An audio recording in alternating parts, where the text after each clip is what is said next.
الحمد لله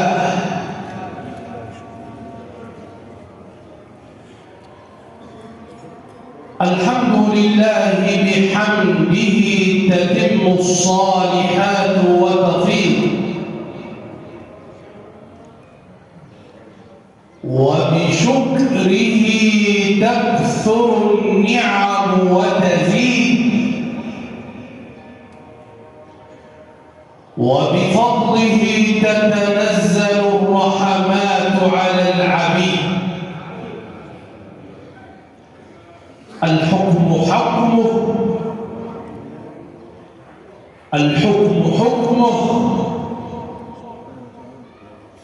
والأمر أمره والقضاء قضاؤه والكل عباده ولا يخرج شيء عن سلطانه. وأشهد أن لا إله إلا الله وحده لا شريك له.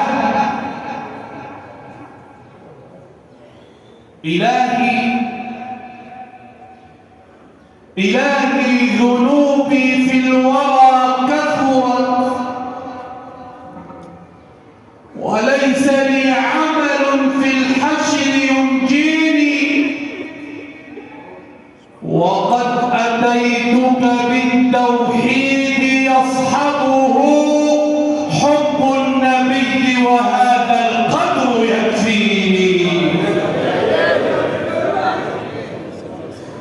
وأشهد أن سيدنا وحبيبنا وعظيمنا وأستاذنا وقائدنا وحجتنا ونور أبصارنا وبصائرنا وتاج رؤوسنا وبهجة نفوسنا ونعاله فوق رؤوسنا وبابنا إلى الله ولا باب سواه سيدنا ومولانا محمدا رسول الله.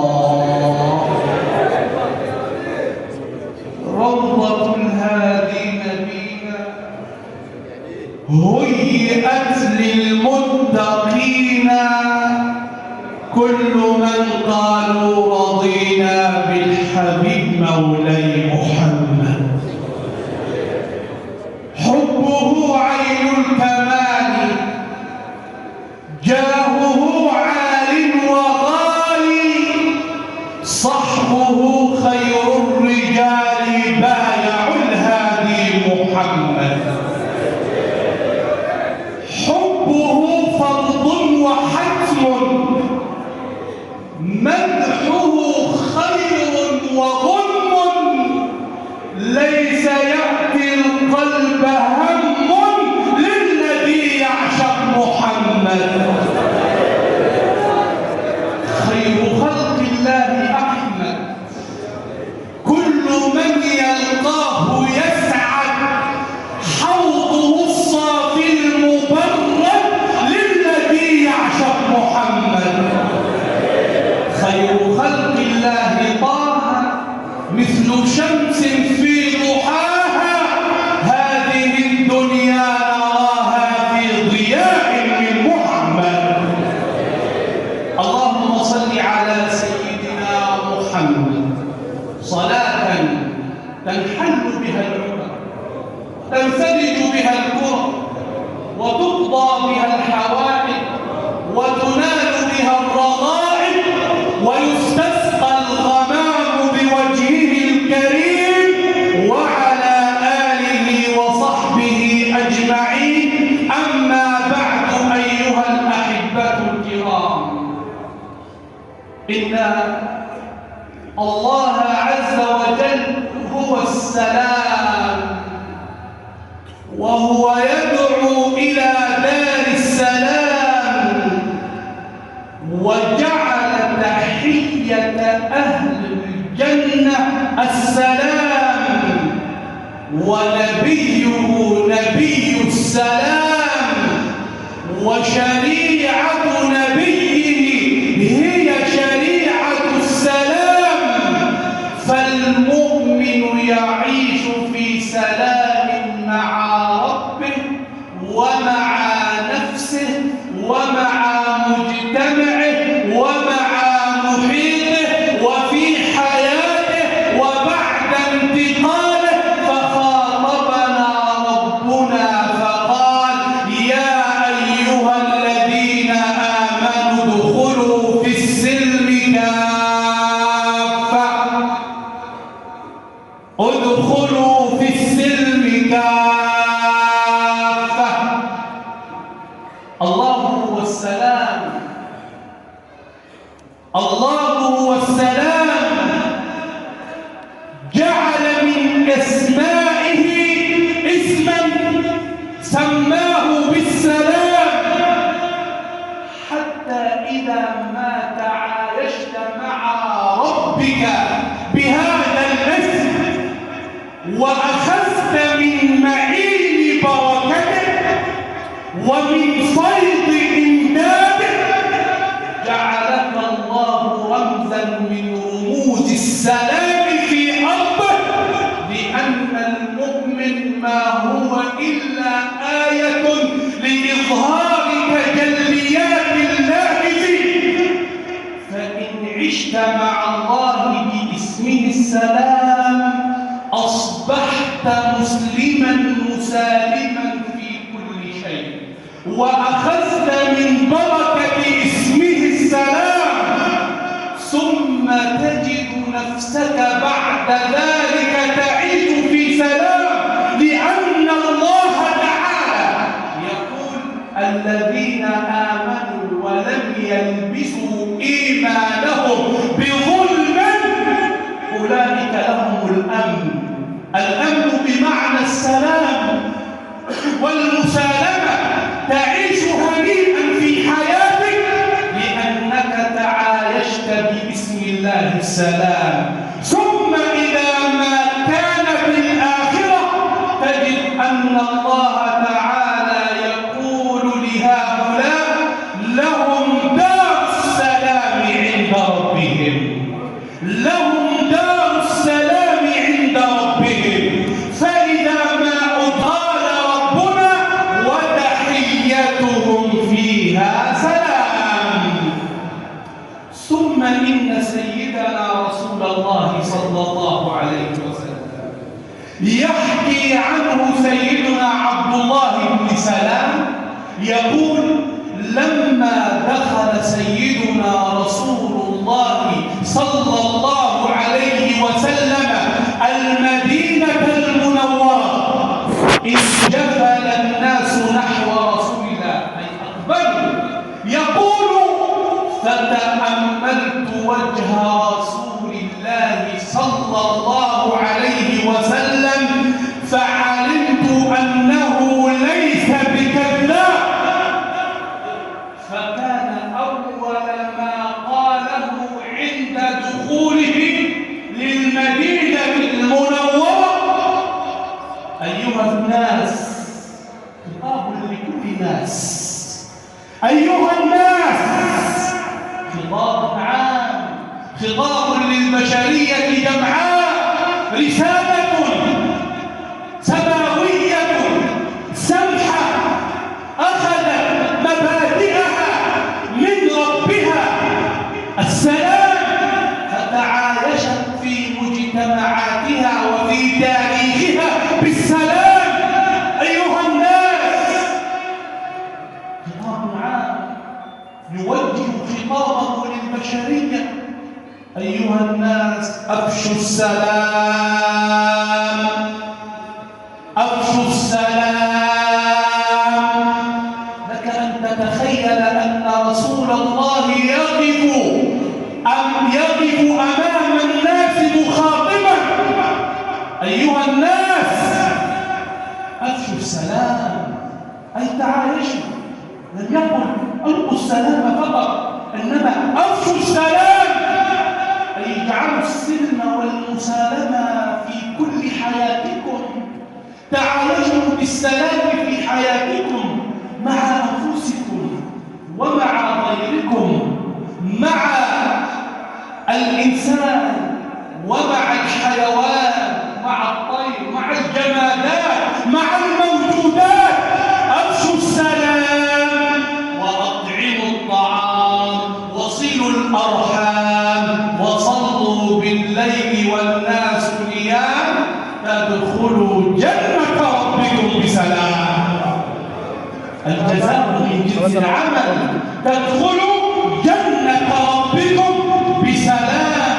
سيدنا رسول الله صلى الله عليه وسلم بشريته عم سلامها كل الموجودات، فتجد أن رسول الله صلى الله عليه وسلم قد سلمت معه الحيوانات والطيور والجمادات.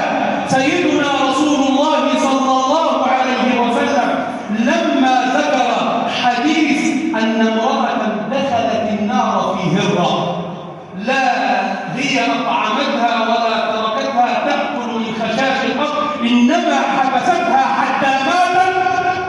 قال أهل العلم: ليس المقصود في حد ذاتها امرأة بعينها، ولا المقصود القطة بذاتها بعينها، إنما المقصود أي إنسان. لو أن الذي حبس القطة رجل، هل العقاب من الله له سيفرق بين كونه رجل أو امرأة؟ لا، القضية نأخذ كلمة المرأة فنضع بدلا منها الإنسان. ولو أن الذي عذب كلبا، لو أن المرأة عذبت كلبا، هل العقاب سيختلف؟ لا، إنما المعنى أن العقاب وقع على شيء من الموجودات في الكون، فنضع بدلا منها كلمة الأكوان، فخرجوا بقاعدة أو بمعنى أو برسالة أن الإنسان يحترم الأكوان. الإنسان يحترم الأكوان أيا كانت هي، طيور، حيوانات، موجودات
إذا سمع له خبار لمفارقة رسول الله، هل سيدنا رسول الله قال هذا جماد وتركه؟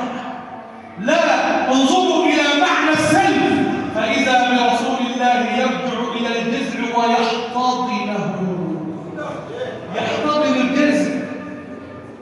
تقول له يحتضن الإنسان، يحتضن الجذع.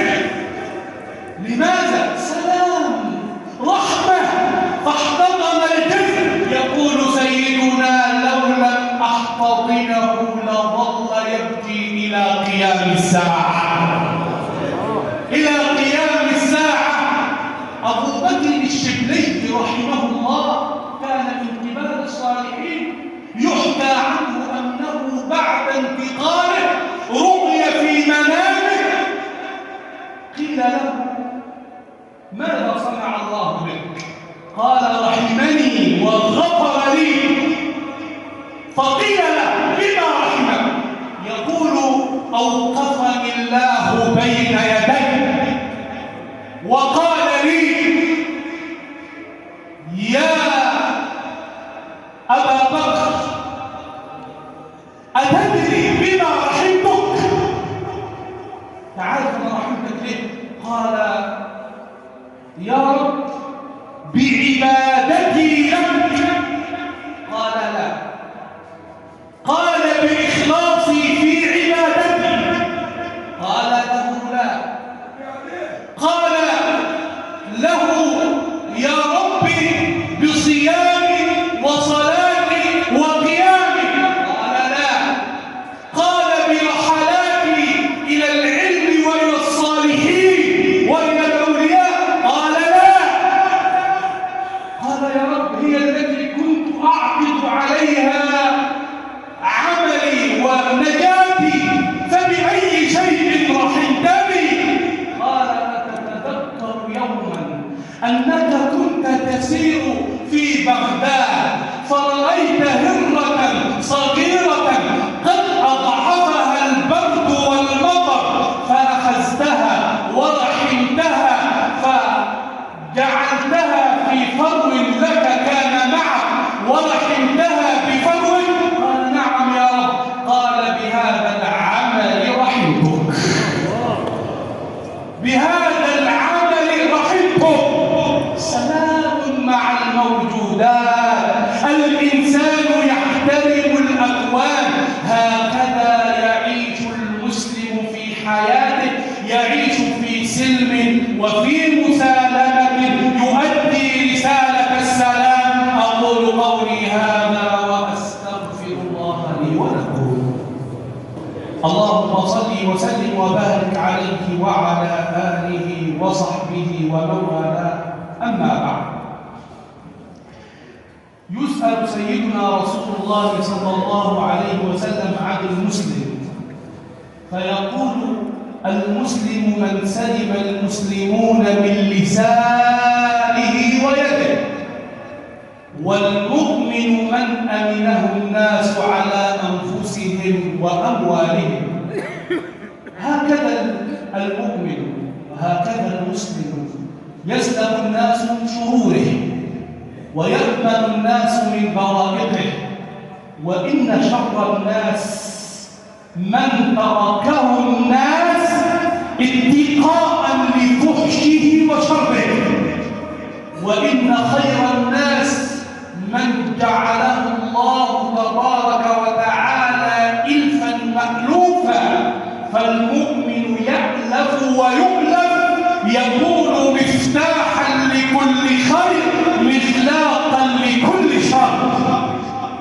سيدنا رسول الله صلى الله عليه وسلم قال لا يحل لمسلم أن يروع مسلما، يخيفه، أن يبث الرعب فيه. لماذا؟ لأنه يتنافى مع مبدأ السلم والسلام والمسالمة. لا يحل لمسلم أن يروع مسلما. كذلك قال سيدنا لا يحل لامرئ أن ينظر إلى أخيه نظرة يخيفه فيها. فقال سيدنا رسول الله من